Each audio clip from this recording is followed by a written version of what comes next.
Magandang araw mga repa. Gagawa na ako ng video about to sa religion in general. Tsaka yung about sa atheism. Nag-research na rin ako nito maraming beses na rin sa out of curiosity. Hindi rin ako religious na tao. Wala akong pinapanigan dito na specific religion.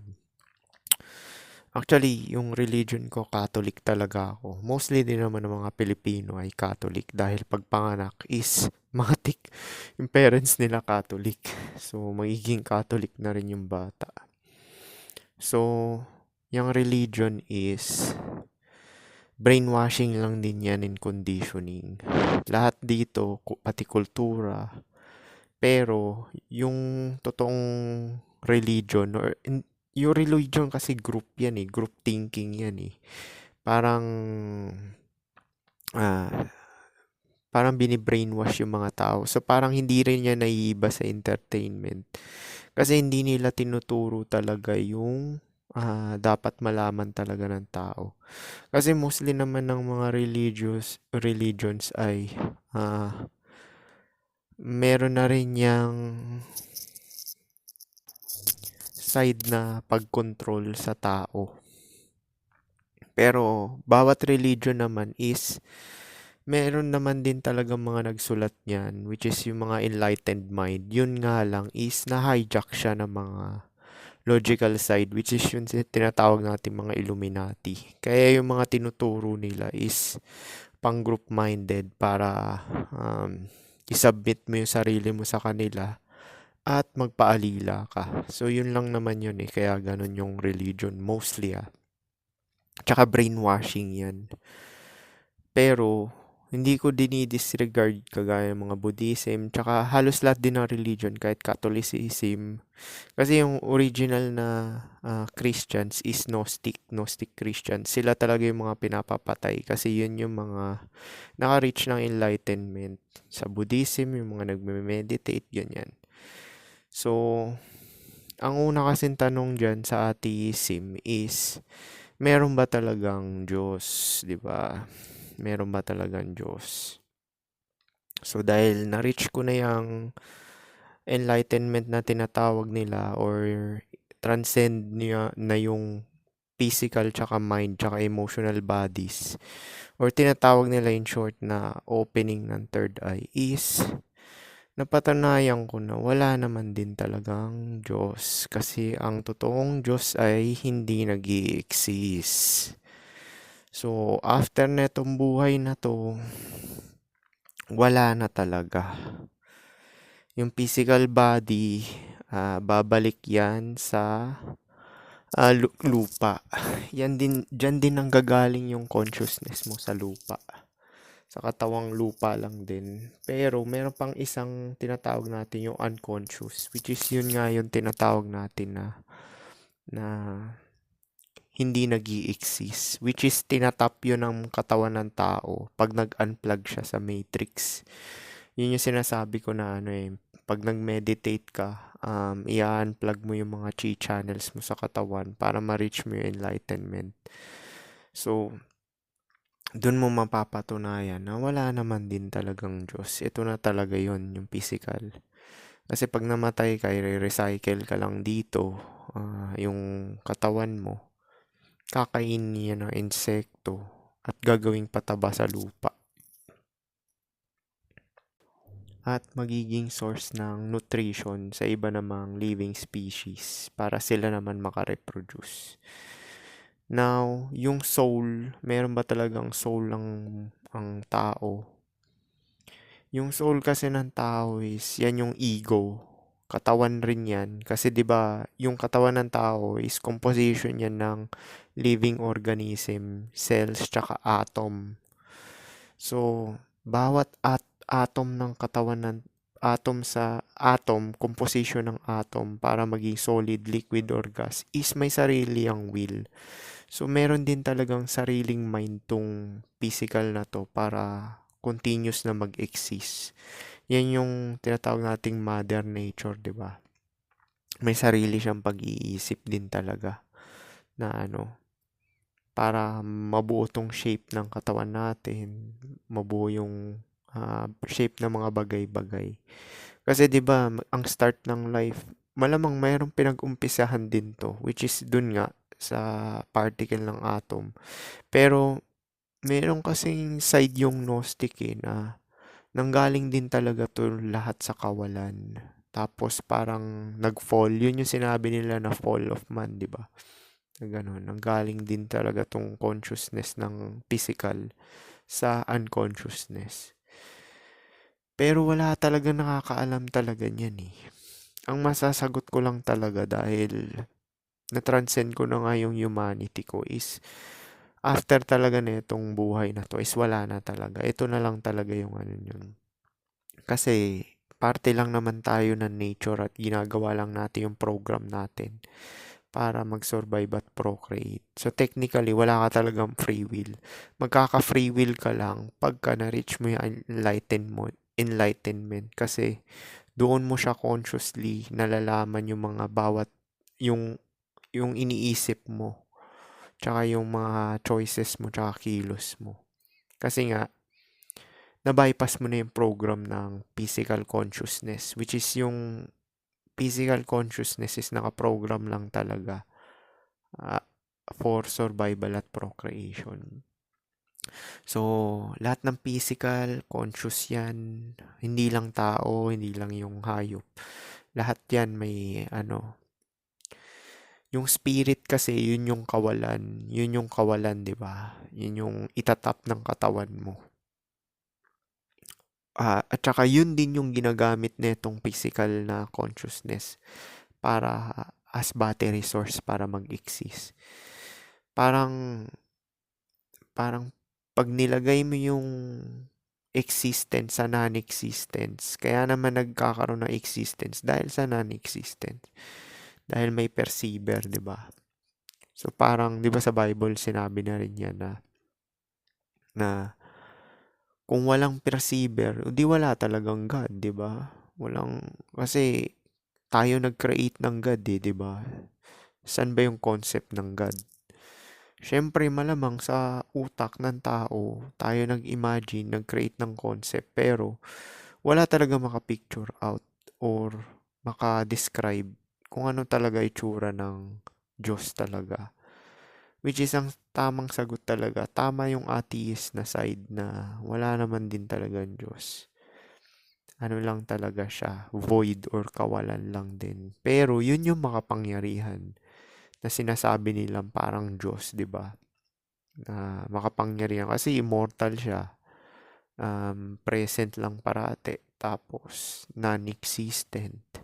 Tsaka ah, powerful din. Kasi walang limitasyon, 'di ba? So, mahirap talaga siya i-describe sa word. Pero yun nga, mostly talaga ng mga religion is programming lang yan. Kasi dito talaga sa physical talaga na realidad is para mag-exist is meron talagang another life forms na magsasuffer o magdudusa. Kasi nga, yung design talaga na itong realidad is ano lang talaga, for survival and procreation. So, para makasurvive ka or procreate is need mo mang-steal ng other life forms. Hindi exception yung mga bato dyan, pati yung tubig. Kasi nag-undergo din ng cycle yan eh. Pati yung hangin na nilalanghap natin. Cycle lang din yan. Nakaw-nakaw ng buhay. Para continuous. Now, sa tao rin naman, ganun din naman, di ba? Kumakain tayo ng karne ng hayop, prutas at gulay para makasurvive tayo. Tapos maging nourishments ng sperm cell tsaka egg cells para maka-reproduce. So, yun lang talaga yung main purpose talaga ng buhay. Na Now, sa nature kasi is wala naman talagang morality. Ang naglagay ng morality is religion lang. Kasi kung iisipin mo, 'di ba? Punta ka sa nature, 'di ba yung mga leon, tigre, nagkakainan 'yan, 'di ba? Kinakain nila yung deer, hinahabol nila. or yung gazelle, 'di ba? Parang pinapatay nila yung gazelle para may makain sila. Now, alam ba ng tigre at leon yun, yung konsepto na masama or hindi? Kasi kung babasihan mo talaga ang physical existence talaga is sa mata to ng Gnostics or yung mga may enlightened mind is lahat dito ay evil. Ibig sabihin lahat ay masama. Kasi yung design talaga eh. Yun talaga yung design ng nature eh. Kailangan yung sinasabi nila na law of nature, survival of the fittest, di ba? The weak will die, the strong will live. So, lahat dito magko-competition for survival tsaka procreation. Yun yung default state ng nature. Now, hindi mo may iwasan yan. Kasi nga, kumakain ka eh. Kumakain ka. Now, ang goal kasi ng enlightenment ng mga Buddhist or Gnostic Christians, which is yan yung nakatuklas na wala naman talagang Diyos. Pero itatap mo yung energy na yun, yung energy ng non-existence para ma-experience mo yung God state habang nabubuhay ka or tinatawag nating selfless, um, non-form or non-being. So, sa mata ng, syempre pag na-enlighten na yung mind mo, syempre guguho yung mundo mo kasi makikita mo na lahat pala dito sa realidad na to ay masama, puro kasamaan. So, kaya basahin niyo yung Forbidden Religion ni Hero. Nakalimutan ko na yun, basta Hero yung author nun. Lahat dito sa matter na sinasabi nila is evil. Yung matter talaga ang evil. Kasi nga, yung nature ay masama. Yun yung default state talaga. Now, pag na-reach mo yung enlightenment, which is, yun yung character nila, Jesus, di ba, Buddha, fictional character lang naman yung mga ganun. Pero ang totoong tinutukoy talaga nila doon ay yung yung state ng enlightenment sa mata ng ano. Actually, sila nga gumawa rin talaga ng totoong religion sana, pero na-hijack na kasi yan ng mga Illuminati.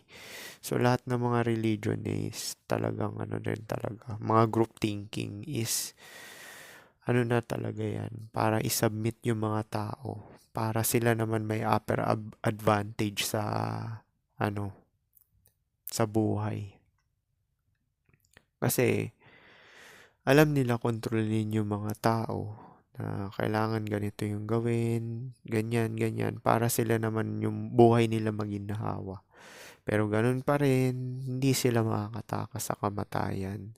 Mamamatay at mamamatay pa rin sila kahit gaano ka pa kayaman dito, gaano ka pa kapogi, maganda, or makapangyarihan is mamamatay at mamamatay ka pa rin talaga. Yun yung default pagdadaanan mo talaga. Lahat ng nabubuhay, hindi lang ikaw, pati mga bato rin. Kasi nag-undergo nga na cycle yan, di ba? Yung tubig, ganun din. So, hindi lang ikaw yung mamamatay. Lahat dito talaga is destined talaga mag-fail. Now, ang ginagawa kasi ng program ng realidad na to, which is physical matter, or mother nature na tinatawag natin, is para continuous siya mag-exist is nakaw-nakaw lang ng energy, which is kailangan mong kumuha ng another life forms or mga exploit ka man kung nandito ka sa lipunan. Kasi kung nasa nature ka, kailangan mo talagang gumamit ng dahas at violence para mabuhay ka or magtatanim ka, which is kukuha yan ng oras mo, di ba? Pero hindi ka mabubuhay ng prutas at gulay lang din kasi magiging malnourished ka niyan. Kailangan mo rin talaga ng protina galing sa hayop. So talagang makipilitan ka rin talaga na manghunting tsaka pumatay ng ano. So, ganun talaga. Yun talaga yung course of nature, survival of the fittest talaga eh. The strong will live, the weak will die. Pero lahat nga, mamamatay rin naman. Pero ganun nga yung ano nun, sistema talaga. Yung design talaga nitong realidad. So, para sa kasagutan dun sa tanong about sa atheist. Kasi 'di ba, sinabi na rin ni Nietzsche yan, tsaka mga iba pang philosopher na God is dead. Kasi ibig sabihin nun, hindi nag-i-exist. 'Di ba pag namatay ka, parang ganun. Yung spirit kasi is nandyan lang talaga yan. Parang iisa lang din siya. Yung ano, zero pala siya, zero. Kasi itong consciousness is one. So, itong physical matter is considered as one to. Isang consciousness siya, subdivided into solid, liquid, and gas. Tsaka mga iba-ibang forms and objects. So, considered to as one. Now, yung, yung God na sinasabi nila na immortal, ever-present, omnipotent, omniscience, is yun yung zero. 0.0 talaga siya, zero. Now, yun yung pag na-achieve mo yung enlightenment, yun yung state mo habang nabubuhay ka. Which is yun yung na-achieve ko. Wala ka nang mararamdaman talaga na emosyon, negative. Hindi ka gaya yung mga normal na hayop. Which is considered yung tao hayop. Kaya nga dun sa last na post ko sa community, dalawang karakter ng Samurai X to, both enlightened tong dalawa. Both nag-suffer dahil marami talagang mga mahal nila sa buhay ay namatay. Tsaka pinahirapan sila. Which is yun talaga yung natural law na maghihirap ka talaga dito. Kasi nga yung katawan mo ay nasa state of deficiency. Ang katawan ay laging negatibo.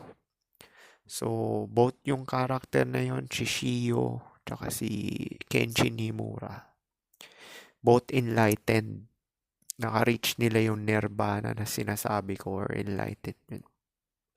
Pero yung isa, yung kalaban, pinanindigan na lang niya yung course ng nature na talagang kailangan mo talagang pumatay dito para ma-survive. Kasi force play nangyayari.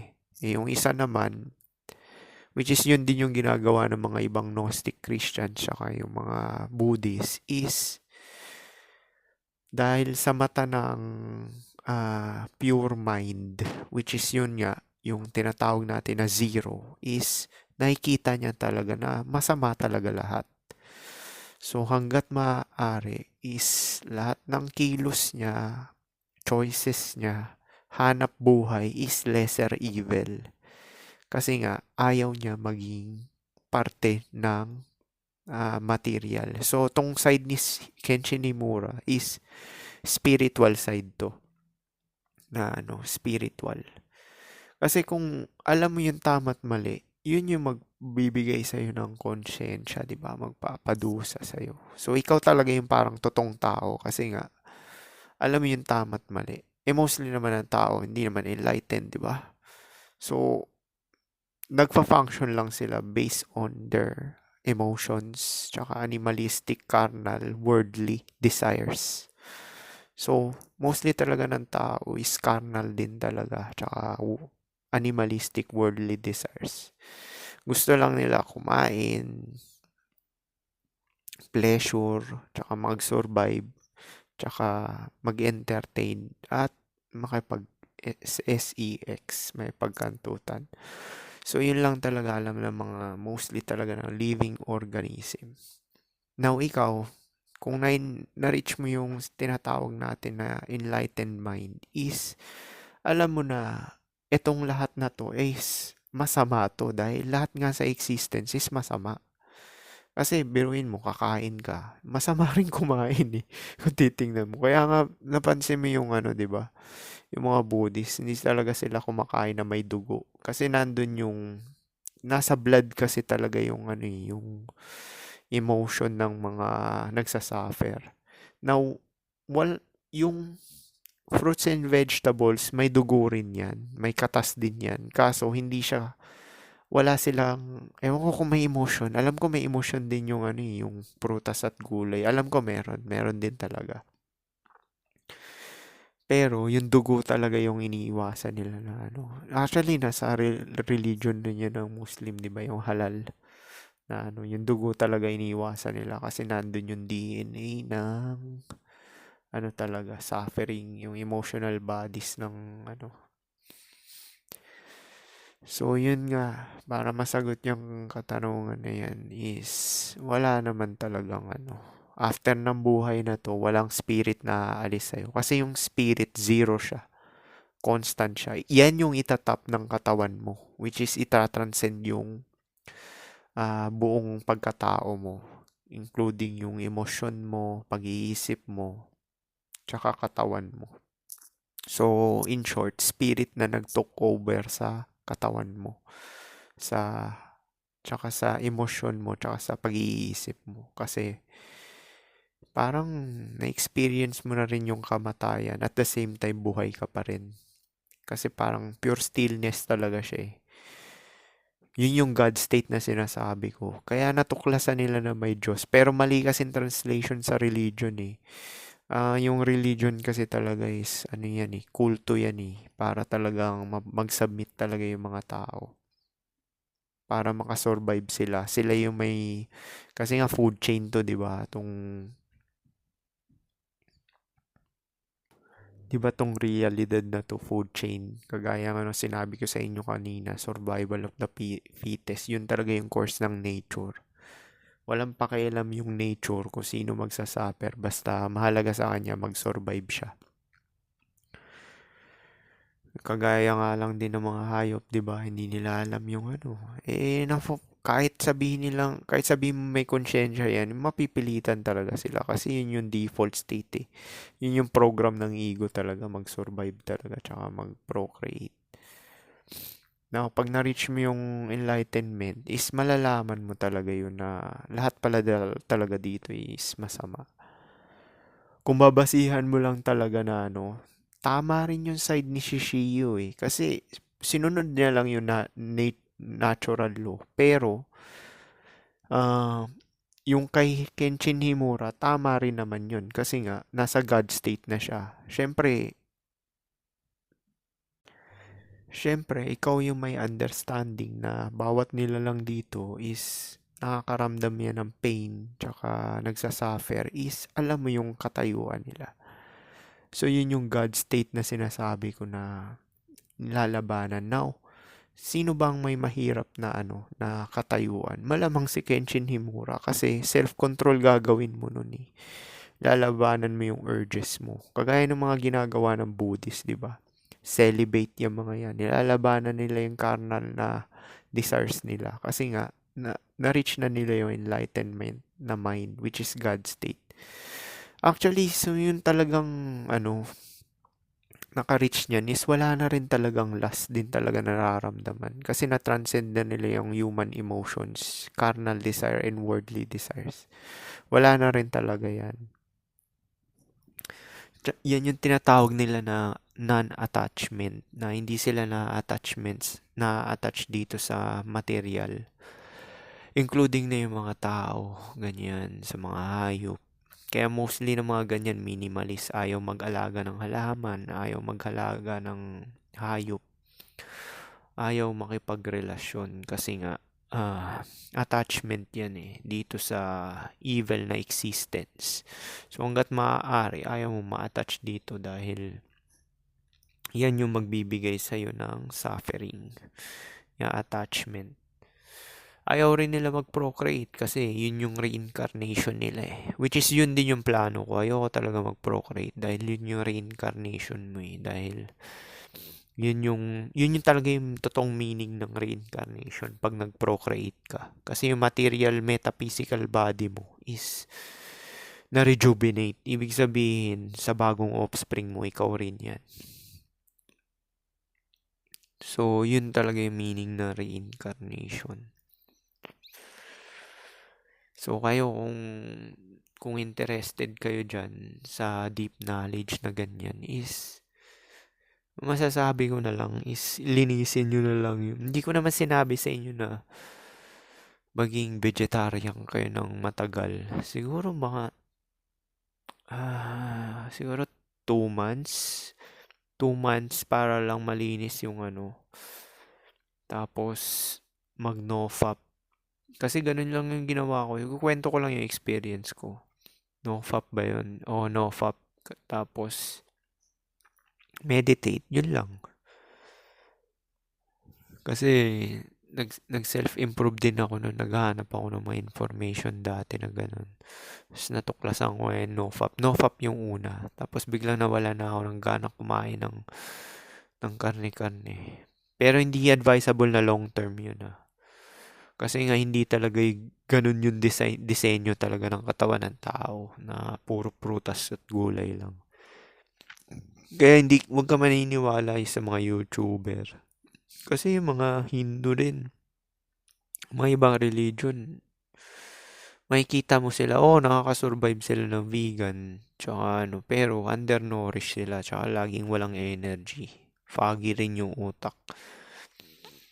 So, hindi talaga advisable yan long term. Tsaka, siguro since bata sila noon, nakadevelop na yung gut biome nila doon. Ibig sabihin, yung environment ng tiyan nila is sanay na dun sa Now, ikaw, kung start ka pa lang ngayon, is too late na. Medyo mahihirapan yung katawan mo nun. Kaya hindi advisable yun. So, dito talaga yung sa atheist na yan, kasi hindi sila naniniwala sa God Kasi totoo naman talaga yun na wala naman talagang physically na God. Kasi the fact na hindi mo nakikita yung God is talagang sa perception, kung logical ka mag-iisip, is wala talaga. Wala talagang Diyos. Pero hindi ko dinidisprove yung energy ng kawalan or sinatawag nating 0 point na pwede ko i-consider na God yun, pero hindi siya nag-i-exist Hindi talaga siya nag-i-exist. Pero matatap mo yun matatap mo yun. Pag na-reach mo kaya enlightenment. Yun yung itra-transcend ng Yun din yung magte-take over ng katawan mo. Kaya nasi-share ko tong knowledge na to kasi higher wisdom to ng mga sages.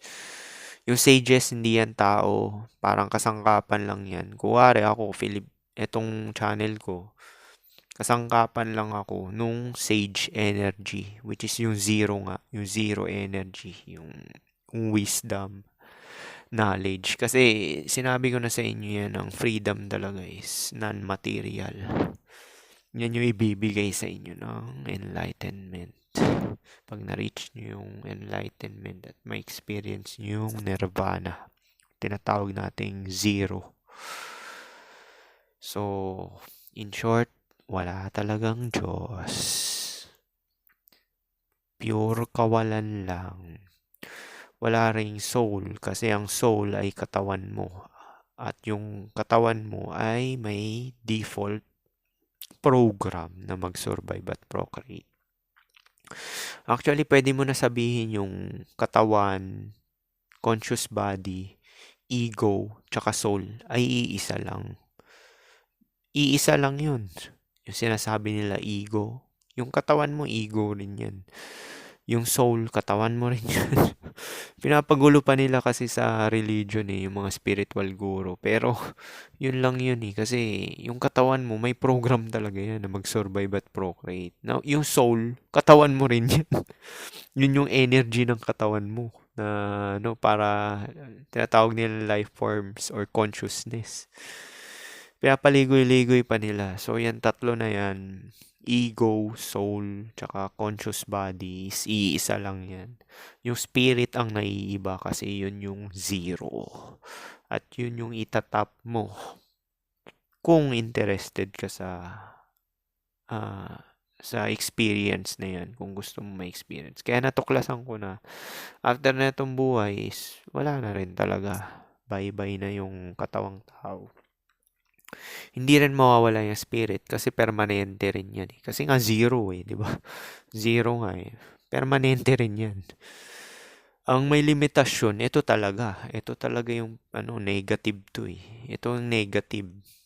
Yung isang energy is zero. Zero energy. Ito negative. Ang physical negative. Um, yung consciousness na ito, yun yung positive. Pero yung state niya, negative. Ng ano. So, ang physical, positive kasi nag-i-exist. Pero ang state niya, unti-unti siya naaagnas. Kahit na nag-i-exist siya, negative. Papunta siya sa zero. So, yung zero, yun yung puro. Na sinasabi ko sa inyo. So, mostly din naman talaga ng mga religions is yun talaga yung tinuturo. Pero, group thinking tong mga religion na to, hijack na to ng Illuminati para masarap ang buhay nila. Kasi sinunod lang din nila talaga yung natural law, which is law of nature, survival of the fittest. So, dahil may utak sila yung red pill, ginamit lang nila yung utak nila para komportable yung buhay nila. Pero ganun pa rin, di sila makakatakas sa kamatayan, mamamatay din sila. So, paano? Peace.